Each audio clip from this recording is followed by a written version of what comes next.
الشیطان الرجیم بسم اللہ الرحمن الرحیم وَإِن جَادَلُوكَ فَقُلِ اللَّهُ أَعْلَمُ بِمَا تَعْمَلُونَ اللہ یحکم بینکم یوم القیامۃ فیما کنتم فیہ تختلفون۔ اگر وہ آپ سے جھگڑیں تو آپ فرما دیجئے کہ اللہ خوب جانتا ہے جو کچھ تم کر رہے ہو۔ اللہ تمہارے درمیان قیامت کے دن فیصلہ فرمائے گا جس چیز میں تم اختلاف کرتے رہے۔ عزیز طلبہ، ابھی آپ کے سامنے قرآن مجید کی 2 آیات پیش کی گئی ہیں اور آپ نے ان کا ترجمہ بھی سماعت کیا۔ یہ سلسلہ ایک گفتگو کا جاری و ساری تھا جس میں اہل کتاب، جس میں عیسائی بھی شامل ہیں، یہودی بھی شامل ہیں، وہ آپ صلی اللہ علیہ وسلم پر اعتراضات کرتے تھے کہ ہماری کتاب میں یہ لکھا، ہمیں یہ معلوم ہے، ہمارے نبی نے یہ کہا۔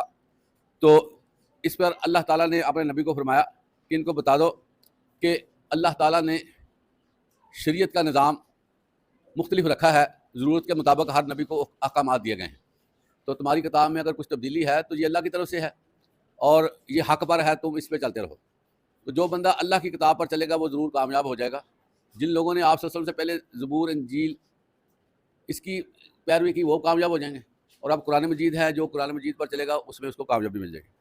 اس کے بعد اللہ تعالیٰ فرماتے ہیں کہ اگر یہ جھگڑنے سے باز نہیں آتے، اگر ضد میں رہتے ہیں، ہٹ درمی میں رہتے ہیں اور بحث برائے بحث کرنا چاہتے ہیں، خام خواہ مناظرہ کرنے کے خواہش مند ہیں، تو ان سے بات کرنے کا فائدہ کوئی نہیں۔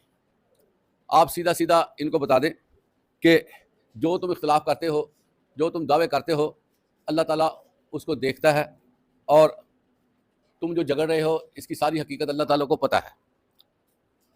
اور اللہ تعالیٰ یہ فرما رہے ہیں کہ جو تمہارے درمیان اختلاف ہے، جو وجہ تنازع ہے، قیامت کے دن وہ اللہ اس کو واضح کر دے گا۔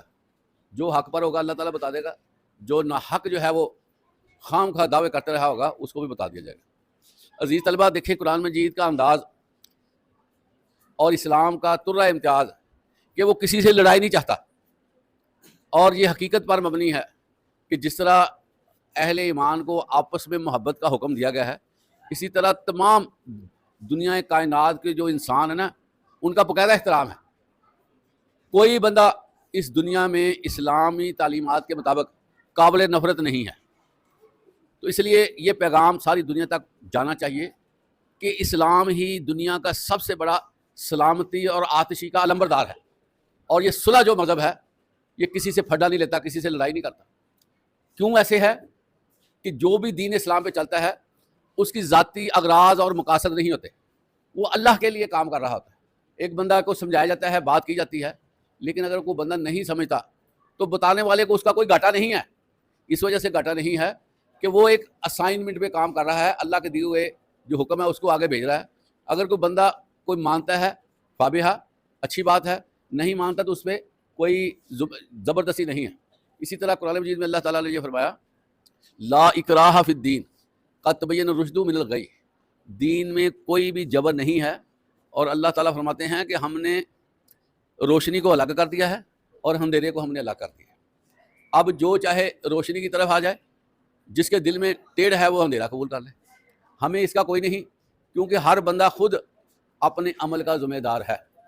اس لیے اللہ تعالیٰ نے انسان کو پے در پہ ایسا نظام دیا ہے کہ اگر وہ اپنی اصلاح کرنا چاہے تو کر لے۔ فار ایگزامپل، اللہ تعالیٰ نے انسان کے دل میں اچھائی اور برائی کو رکھا ہوا ہے۔ ہر بندہ سمجھتا ہے اچھائی کیا ہے، برائی کیا ہے، اور یہ بھی بات حقیقت پر مبنی ہے جس کو حدیث میں وعدہ کیا گیا ہے۔ یہ بات کسی نے بھی پوچھی کہ نیکی کی پہچان کیا ہے اور برائی کا ہم کیسے پتہ کر سکتے ہیں؟ اللہ کے نبی آپ صلی اللہ علیہ وسلم فرماتے ہیں، جو چیز تیرے دل میں اطمینانیت دیتی ہے، سکون دیتی ہے، تم وہ کام کر کے خوش ہوتے ہو تو اس کا مطلب وہ ٹھیک ہے، کام وہ ٹھیک ہے۔ جو تمہارے دل میں جو ہے وہ ڈسٹربنس لاتی ہے، جو بے چینی پیدا کرتی ہے، جو کام کر کے تم بعد میں کنفیوز ہو جاتے ہو اور محسوس کرتے ہو یہ کام اچھا نہیں ہوا، وہ غلط ہے۔ تو اللہ تعالیٰ نے اچھائی اور برائی اس کا پیمانہ ہی دل میں رکھا ہوا ہے۔ تو اس لیے لوگ مسلمان کیوں ہوئے پتہ آپ کو؟ مسلمان اس لیے ہوئے کہ ان کو دین نے ہر اچھی چیز دی ہے۔ جب انہوں نے دل سے اس کو ٹٹولا کہ یہ چیز جو دی جا رہی ہے یہ ٹھیک ہے، تو وہ کہتے ہیں اس سے بہتر چیز کوئی نہیں۔ تو اسی طرح جو ہے وہ حبشہ کے بادشاہ نے بھی پوچھا تھا کہ مسلمان جو ہیں وہ کیا ہیں، کیا کام کرتے ہیں، کیا ان کے نظریات ہیں؟ تو وہاں پر جو مسلمانوں کے ترجمان تھے انہوں نے کہا تھا کہ محمد صلی اللہ علیہ وسلم ہمیں تو اچھی باتیں بتاتے ہیں، ہمیں جو ہمارے اندر برائیاں ہیں اس کو نکالنے کی کوشش کرتے ہیں، عورتوں کے حقوق بتاتے ہیں، بوڑھوں کے حقوق بتاتے ہیں، بچوں پہ شفقت کا کہتے ہیں، وہ تو معاشرے کو بڑے بڑے پیارے پیغامات دیتے ہیں۔ اس لیے ہم نے سوچا کہ یہ جو محمد صلی اللہ علیہ وسلم ہیں ان کی اپنی اغراض تو کوئی نہیں ہے، اپنا بینیفٹ ہی کوئی نہیں ہے، تو جو کام کہہ رہے ہیں یہ ہمارے ہی فائدے میں ہے، تو ہم کیوں نہ اسلام قبول کریں، اس لیے ہم نے اسلام قبول کیا۔ تو اس لیے دین میں جو ہے وہ اچھائی ہی اچھائی ہے، اور یہ ایسا دین ہے کہ کوئی بھی بندہ جو اس پہ چلتا ہے یا کوئی چلانے کی کوشش کرتا ہے، تبلیغ کرتا ہے، اس کے دل میں یہ نہیں ہوتا کہ میں اپنی جیب بھر لوں۔ جو آ کر جیب بھرنے کی کوشش کرتے ہیں وہ دین کا حصہ نہیں ہوتے، وہ دنیا دار لوگ ہوتے ہیں، لیکن دین کا لبادہ اوڑھ کر لوگوں کو بتاتے ہیں کہ ہم بڑے پہنچے ہوئے ہیں، ہم بڑے کرو ہیں، ہم جو ہے بڑے دیندار ہیں، ہم جو ہے وہ بڑے اوپر چلے گئے ہیں۔ چنانچہ وہ اس بہانے لوگوں کو ٹریپ کرتے ہیں، ٹریپ کرنے کے بعد ان سے پیسے لیتے ہیں، جبکہ دین میں پیسے کا تعلق کوئی نہیں۔ آپ صلی اللہ علیہ وسلم کی جب شادی ہوئی حضرت ختیجہ رضی اللہ عنہا سے، تو ختیجہ رضی اللہ عنہا مکے کی سب سے مالدار خاتون تھی، تو جب شادی ہوئی صاف ظاہر ہے کہ آپ صلی اللہ علیہ وسلم بھی اس گھر کا حصہ بنے اور مال و متاع سارا۔ تو حضرت ختیجہ رضی اللہ تعالیٰ نے جب آپ صلی اللہ علیہ وسلم کو نبوت ملی، اپنا سارا سامان آپ کے سپرد کر دیا کہ جس طرح آپ کا دل چاہے۔ اب دیکھیں کہ نبی اکرم صلی اللہ علیہ وسلم اگر ان کے دل میں لالچ ہوتی تو مزید پیسے اکٹھے کرتے۔ آپ نے کیا کیا کہ جو بھی متاع ملی، جو بھی تحفہ ملا حضرت ختیجہ کی طرف سے، وہ لوگوں کو کھلاتے بلاتے، لوگوں کو بلاتے، گھر میں دعوتیں دیتے اور ان کو ساتھ کھانا کھلاتے، ساتھ اللہ کا پیغام دیتے۔ تو جتنے پیسے تھے سارے اس کام میں لگائے اللہ کے نبی نے، تو یہ نہیں کہ خود آگے بڑھ کر پیسے سمیٹنے شروع کر دی۔ اور اسی طرح صحابہ کرام کی زندگی ہے کہ کسی نے دین کو پیسہ بنانے کے لیے استعمال نہیں کیا، بلکہ دین کو فائدے کے لیے کہ لوگوں کو فائدہ ہو۔ یہی وجہ ہے کہ آپ دیکھیں کہ ہمارے بڑے ہی بزرگ صحابی حضرت عثمان غنی، ان کے پاس کتنا کچھ تھا، وہ ہر جنگ میں ہر موقع پہ لٹاتے تھے مسلمانوں میں۔ حضرت عبد الرحمن بن عوف بڑے امیر تھے، وہ لٹاتے تھے۔ اسی طرح جتنے صحابی تھے وہ اپنے سے زیادہ دوسرے کو عزت دیتے تھے اور دوسروں کو کھلاتے پلاتے تھے، فائدہ پہنچاتے تھے۔ تو دین میں تو فائدہ ہی فائدہ ہے، اس لیے کہا جا رہا ہے کہ یہ جو لوگ ضد میں لگے ہوئے ہیں نا، ان کو چھوڑو، اور اللہ تعالیٰ ہر چیز کو جانتا ہے۔ ساتھ ان کو ایک ضرور پیغام دے دو کہ جو تم اختلاف رائے رکھتے ہو نا، اس کا تمہیں دکھا دیا جائے گا۔ تمہیں جب موت آ جائے گی نا تو اللہ تعالیٰ ہر چیز کو سامنے لے گا، پتہ چل جائے گا حق کیا ہے اور نہ حق کیا ہے۔ لیکن دنیا میں رہتے ہوئے لڑائی جھگڑا نہ کرو، ضدیں چھوڑ دو۔ عزیز طلبہ، اسی طرح کا پیغام ہمارے لیے بھی موجود ہے۔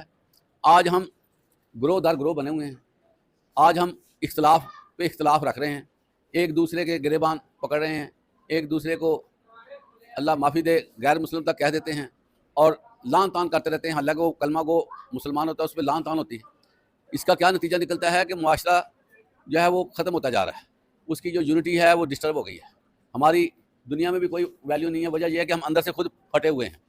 تو اگر اسی آیت کو ہم اپنے اوپر بھی لاگو کر لیں کہ جو ہمارا اختلاف ہے وہ ہمیں پریشان ہونے کی ضرورت نہیں ہے، ہمیں زبردستی اپنے موقف کو دوسروں پہ ٹھونسنے کی ضرورت نہیں ہے کہ ایسے کرو، یا دوسروں کو برا کہنے کی ضرورت نہیں ہے کہ تم برے ہو، تم ایسے ہو۔ آپس میں تم تعلق رکھو جتنا آسانی سے رکھ سکتے ہو، لیکن لڑو نا۔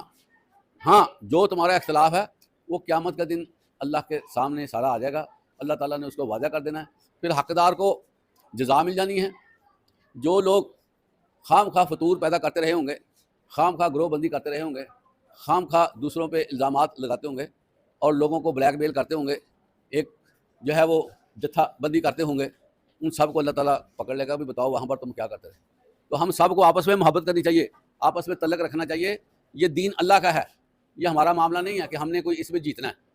ہم اپنی نیت کو درست رکھیں اور اپنے عملوں کو ہم اچھا رکھیں، اور اللہ سے یہ توقع رکھیں کہ یا اللہ ہم تیرے عاجز بندے ہیں، یا اللہ تم معافی دے دے۔ سب سے زیادہ فکر بندے کو اپنی ہونی چاہیے، چاہے جا کے بندہ دوسروں کے معاملات میں گھسا پھرے اور دوسروں کو برا بلا کہتا پھرے، کہ دوسروں کے بارے میں اظہار خیال کرتا رہے۔ جو بندہ اس طرح کی حرکتیں کرتا ہے اس کو اپنا خود تو پتہ نہیں ہے کہ میں کتنے پانی میں ہوں اور میرے عمل کتنے زیادہ ہیں، یا میرے عمل کتنے اکارڈنگ ٹو قرآن و سننا ہے کہ میں کامیاب ہو گیا ہوں، دوسرے بندے کامیاب نہیں ہیں، ان کو کرٹیسائز کرتے رہو، ان کو برا بلا کہتے رہو۔ یہ باتیں غلط ہیں، جس کی وجہ سے اسلام جو ہے وہ ڈسٹرب ہے۔ اس وقت امت ہماری جو ہے وہ اپنا معیار نہیں قائم رکھ رہی، حالانکہ جو کچھ اللہ نے دیا ہے نا ہمیں تو بڑا ٹاپر ہونا چاہیے، دنیا میں لیڈنگ نیشن ہونی چاہیے، لیکن ہم ہیں کہ فقیر بنے ہوئے ہیں اور لوگوں سے تھپیڑے کھا کر گزارا کر رہے ہیں۔ لوگ ہمیں ڈائریکشن دیتے ہیں، لوگ ہمیں ہدایات دیتے ہیں، لوگ ہمیں سمجھاتے ہیں کہ تم ایسے چلو، لوگوں سے ہمیں جو ہے وہ ہدایات ملتی ہیں کہ تم نے مالیاتی نظام کو کیسے استوار کرنا. بتائیں سب سے اچھا نظام مالیات کا تو اللہ نے ہمیں دیا ہوا ہے. تو اس میں بڑی غور و خوض کرنے والی بات ہے. اور اگر ہم اب بھی قرآن کو سمجھ جائیں گے، اس کی آیات کا بغور زیادہ لیں گے نا، تو کوئی وجہ نہیں ہمارا اختلاف دور ہو جائے. جب ہر بندے کا دل چاہتا ہے کہ اللہ میرا راضی ہو، تو ہماری لڑائی کون سی رہ جاتی ہے. تو اللہ تعالیٰ ہمیں اس بات کو سمجھنے کی توفیق عطا فرمائے. وآخر دعوانا الحمدللہ رب العالمین.